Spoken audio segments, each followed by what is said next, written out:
This is a great example of how definitions morph and change, and how Satan uses manipulation and trickery and sneaky little shifts and changes to shame people into thinking that they have to uphold, gender ideologies that are anti-biblical and anti-God worldview to also uphold justice and respect. Ever since I was young, I have been told, go back to the definition. Words have meaning. You have to understand what somebody means when they say what they say. And if there was ever a time in our lives where the definitions of words are so misconstrued and so subjective, it is now. Not only just general manipulation of words by everyday sort of people, let alone politicians and authority and leaders and different movements and, conservative values and liberal values and the, opposition that's happening there.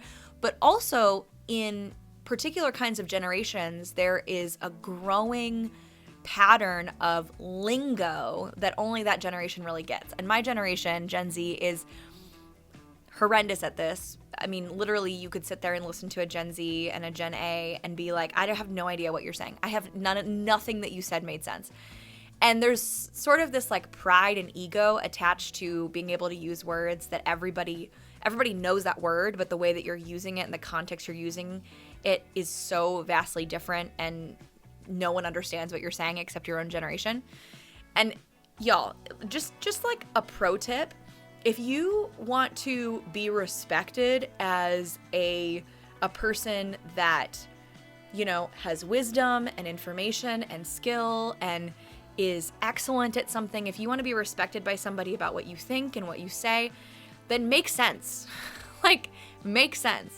I say this not just as I'm not a professional at this. I speak a lot, and there's a lot of times where I go back and look at what I've said and said, I'm not sure that made sense. But having the humility to acknowledge that and putting the work in to make sure that we are making sense and we are communicating clearly and we do understand what the other person says, those are really valuable skills in a job, in a career, and in relationships. So that's just a little pro tip for my generation. Stop making up words and talk to real people about real things and define your terms and make sure that people can understand you. Okay, now, in our society, especially with this ever-growing contrast between the conservative values and the liberal values and the war against culture and all of this stuff, there are so many terms that have been floating around that have been infiltrating our education system, our careers, our politics, our churches, like wokeism and DEI, that really do mean something. And they mean something not just in what their intended definition, but they also mean something practically in what they actually do in our society, right? So some of these things they're movements, they're ideologies, they're worldviews. Wokeism is a worldview.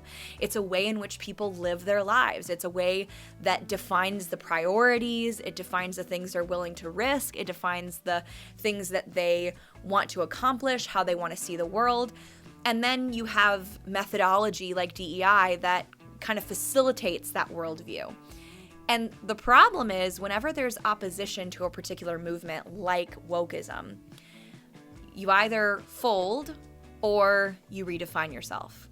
And wokeism is redefining itself. And it's redefining itself, not that the definition itself is changing, or not that the original intent is really changing, but that the way it's talked about and the way it's defined is growing and broadening and sneaking its way into every conversation, into every way. And one of the things that I am noticing in particular, there was a post floating around on Facebook that basically described the activities from an HR perspective, the activities that DEI facilitates.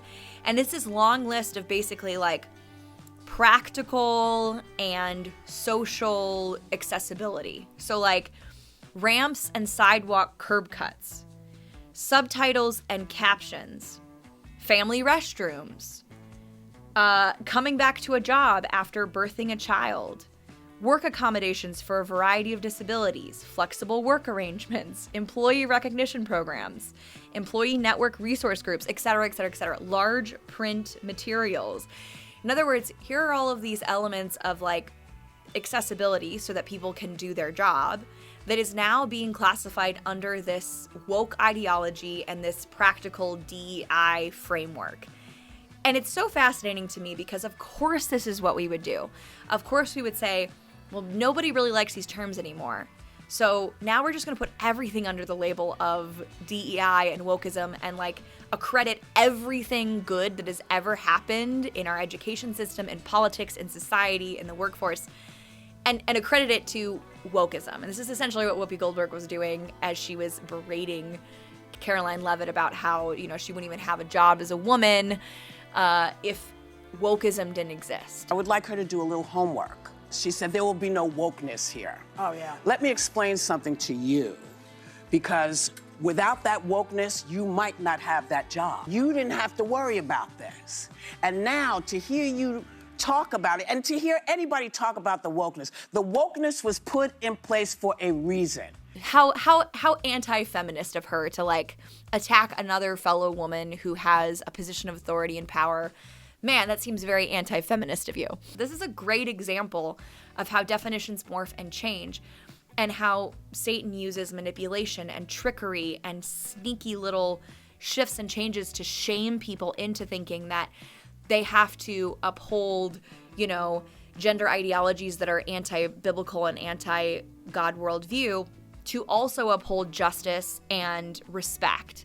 The reality is you don't have to do both of those things at the same time just because culture tells you to. You can absolutely respect people and value people because they are an image bearer of Christ without condoning or approving or affirming their particular lifestyle. You can absolutely, you know, respect a coworker without, you know, talking about things with them to help relate to them that are sinful or, you know, unjust.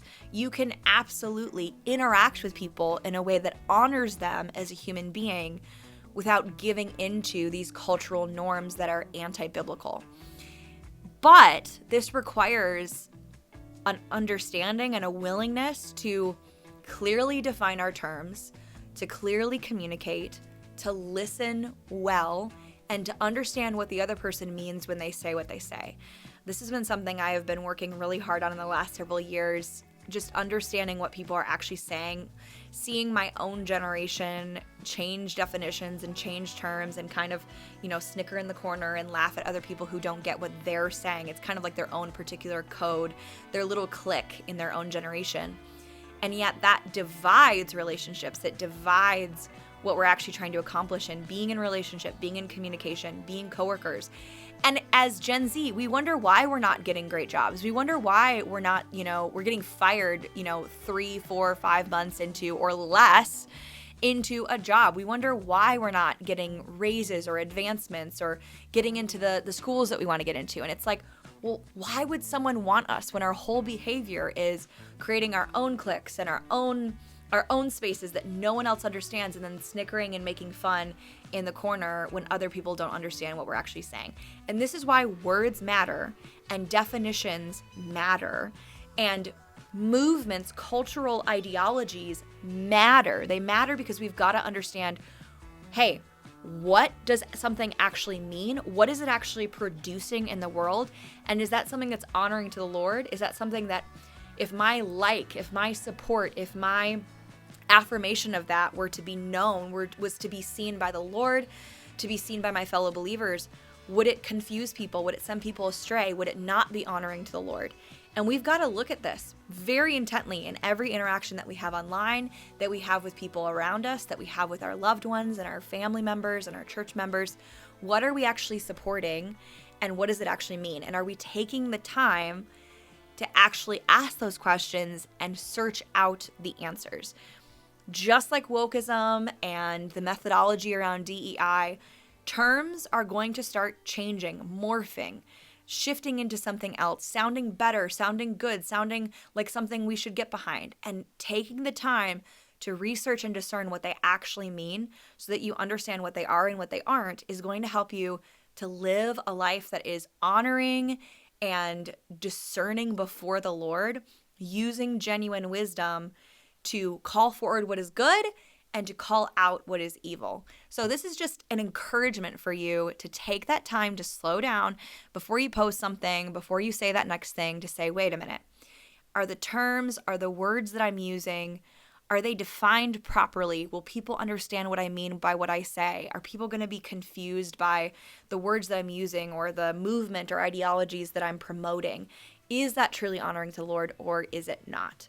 And when we do this with each other, we learn to listen better, we learn to communicate better, and we learn to be in relationship with each other in a way that honors the Lord and honors each other. I hope that helps. I'll see you on the next video.